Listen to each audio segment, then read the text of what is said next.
حبايب اخباركم ايه؟ يا رب تكونوا بخير. يا رب تكون سنة سعيدة علينا وعليكم يا رب، وعلى اخواتي وانتوا طبعا اخواتنا وحبايبنا اللي مشرفينا دايما ومتابعينا في القناة، والجديد والاخواتنا المشتركين معانا في القناة جداد. كل سنة وانتوا طيبين ونورتونا، وبمشاركتكم معانا القناة هتكبر بيكم ان شاء الله، وربنا ينجحنا جميعا يا رب، وينجح اولادنا ويعمل لنا كل اللي فيه الخير يا رب، ويجعله من نصيبي ومن نصيب اخواتي ومن نصيب حبايبنا كلهم، اللهم امين. نبدأ ان شاء الله المشتريات ماما. من اليمين، بسم الله الرحمن الرحيم. جبت كوسة الكيلو ب10، بس معرفش هي هتقول كبيرة ولا صغيرة بقى، مش مشكلة، هتدار. الليمون نص ب5، يعني الكيلو ب10. الجزر الكيلو ونص ب5. وانا منقيه كام واحده صغننه كده، بنحب احنا الصغير بقى، بيبقى الشتاء عامه بيحب الجزر، بس لما بنبقى ماما هي بتبقى عامه عامله طبق كده خضار بقى، مطلعه جزر، طماطم، خيار، اي حاجه بره مش في التلاجة عشان ما تبقاش ساقعه، وتلاقينا رايحين جايين ننقنق فيهم كده. هي حبيبتي من هواة الجزر يعني.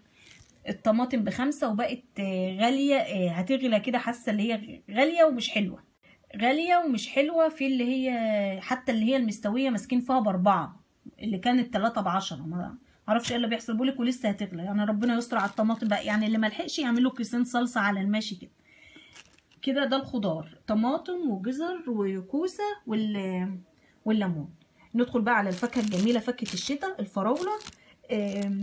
الكيلو في ناس حاطه ب10، انا كنت جايبه لنفسي ام10، بس جايه اعملها عصير لقيتها مبيضه كده، مش حمرا الحمار الجميل ده، فدي ب15. بدل ماما اللي هتدفع اجيب ب15، ما اجيبش ام 15 ليه؟ مش احنا اللي هنشرب هنا الحمرا والجميله. والكيوي الكيلو ب30. احنا من هواتها يعني، انا وماما بالذات، ولادي ما لهمش كده، مش مشكله، انا اكل واتبسط عند امي، كل واحد ياكل واتبسط عند امه. الاستفندي الجميل بتاعنا ظهر اهو، خلاص خلصنا من التاني. ده الكيلو ب18، وننقي الايه الخشن. كيلو ب18، الكيلو ب8، كيلو ب8 مش 18. والبرتقال السكري الكيلو ب5، اللي هي الصغيره والجميله دي بقى، تلاقيكي تلبسي فوطه كده بقى وانت بتاكلي وتشر وتهري كده جميل. انا بحبه انا وماما هنا، كلنا بنحب البرتقال السكري. طبعا الموز الكيلو ونص ب10. هي ماما ما شاء الله تقول لي هاتي يعني حتتين حلوين كده، عشان وانا ماشيه بقى اسيب لها حته وباخد انا حته، كل واحد ياخد له شجره كده جميله كده. ربنا يديها الصحه يا رب. فعلا مفيش بعد الام يا ولاد، والله انا بلاقيكم تكتبوا لي وتقعدوا تقولوا لي انت توجع قلبنا، وماما وامهاتنا المتوفيين وكده، معلش يعني، ربنا يرحمهم ويخلي لهم وتفضل على دماغنا جميعا كده، انا واخواتي يا رب، ويرحم امهات المتوفيين يا رب، برحمه واسعه يا رب، ويجعل مثواهم الجنه. فعلا بعد الام والله مفيش حنيه. ربنا يديها الصحة يا رب وتعيش كده. ده كفاية كده وانا ماشية الاقيها مشيلاني ومحملاني وتقول لي ايه كده، جبرت الله، جبرت يا ماما الحمد لله. يا رب يا رب يخليها له ويبارك له في عمرها يا رب، هي وبابا. ودي المشتريات، وجبت لها اللفت. بس ايه بقى، انا جيت على طول حطيته في ميه، ما نضفتوش بصراحه. غسلته لها، لسه هقطعه لها يعني، انا كده عداني العيب نضفته وهقطعه لها، وهي بقى تحطه هي في البرطمان بقى، ولا تشوف هتعمله ازاي. اللفت الكيلو ونص، ال3 كيلو ب10.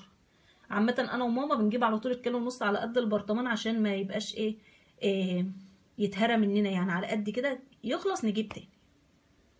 ودي تشكيلة مكرونات، بعد ما كانت اللي بجيب من عنده اللي هي مكرونة حوا ال3 كان بيديلي الاول ال3 ب10، بعد كده ال3 ب11، دلوقتي بقت 3 اكياس مكرونة ب13، ال3 اكياس مكرونه ب13. فانا شكلت الماما الهلاليه ولسان عصفور، واللي هي المرمريه الصغيره، بقوا ال3 ب13 جنيه.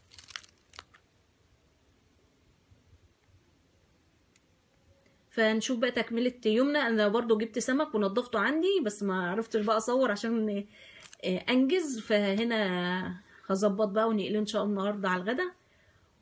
ومعانا دايما يا رب، ومنورينا بمشتريات ماما، ودايما يا رب البيت مفتوح بحسها وبحس اخواتي وبحس بابا، وربنا يخليكم لنا كلكم، ورب يا رب يا رب يجعلها سنة سعيدة علينا جميعا يا رب. كل اللي نفسها في حاجة ربنا يحققها لها اللي ربنا ما اكرمهاش يرزقها بالذريه الصالحه يا رب اللي تفرح قلبها، واللي ربنا ما كرمهاش بزوج يكرمها بالزوج الصالح اللي يسعدها ويفرح قلبها، واللي متعثر في شغل ربنا يكرمه وييسر له اموره، واللي ربنا يهدي لها عيالها، واللي اللهم امين.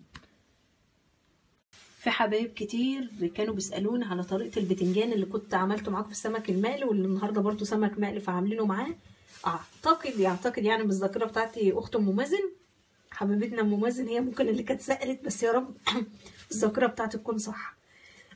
طبعا احنا عارفين البتنجانه بتيجي صحيحه، احنا بنقطعها يعني الواحده بنقطعها 4 بس، مش 2 ملزوقين في بعض فردانيه كده، اي شكل عشوائي يعني. وبتتقلى تطلع طبعا على مناديل مطبخ، وبتتصفى من الزيت. الخلطه بتاعتها بقى توم، فلفل حار، فلفل اخضر زي ما بنعمل، بس احنا مشكلتنا اللي احنا كنا بنحشي البتنجانه من جوه دي عشان متقطعه، طبعا مفيش مكان اللي احنا نحشي فيه، هي كانت بتبقى كده ومقفوله هي ما ايه مفتوحه، فالخلطه دي كلها هتترش عليها. هي طبعا اسمها ايه توم وملح وشطه، لو مش حطيتي فلفل حار حطي شطه، بس انا حطيت وشويه خل صغيرين، وبترش عليها ايه عادي، بتقلبها عليها على بعض. وعود خضره ماما فكرت وعود خضره شبت، شاطره يا ماما. وتقلبها في بعضها وتسيبها بقى وهي بتبقى حلوه. احنا بنحط عليها وهي سخنه عشان تشرب ايه من التتبيله. ده اللفت اهو انا قطعته لها برضو ايه عشان يبقى انا عملت اللي عليا، غسلته هنا قطعته هنا. هي بقى تحطه في البرطمان بتاعها بقى هي ماما مش بتعمله، مش بترش عليه ملح، احنا بنحطه على طول كده. انا يوم ما عملته برضو بالملح فقلت تغيير، انما العاده بتاعتنا احنا بنعمله بنحطه على طول في البرطمان، ما بنحطش عليه ملح ونخليه ينزل ميته المره والكلام ده، يعني على حسب، في ناس كده وناس كده، فاحنا برضو ماشيين على الجهتين في الحالتين، بنعمل مره كده ومره كده.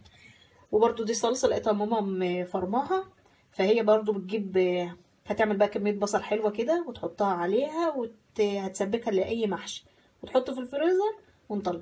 في ناس كتير بيقولوا له الخضره ما بتسودش، احنا ما بنحطش الخضره خضره، احنا بنحط بس شويه عشان تعلم الكيس من دي كيسه صلصه عاديه وكيسه صلصه تسبيكه محشي. بعد كده لما بنيجي بقى نحشي بنحط الخضره بقى طازه وفريش كده، بيبقى ايه شكلها حلو ولها ريحه حلو. انما هي عامه ما بتسودش، بس احنا ما بنحطش بكميات، احنا بس تعليمه للكيس بس كده، مش اكتر. وده شكل الغدا بتاعنا النهارده. الرز اهو، المره اللي فاتت قلت له غامق، بس المره دي هو طلع بقى هو وحظه، طلع جميل اهو. والسمك قلناه ريحته جايبه الشارع كله. والسلطه الجميله بتاعت ماما، ودي البتنجان اهو عملته جميل، عملته معاكم. وتسيبيه وهو سخن كده، قوم حاطه عليه التتبيله عشان يشرب منه كله، والقرن الفلفل الحر هيعمل شغل معاك يعني. ودي المخلل بتاع ماما او الترشي، هي حاطه شطه كده وبصل وخيار، عامله مشكل، عامله برطمان مشكل كده مع بعضه. ولو القرن ده بيحرق يبقى احلى واحلى يعني.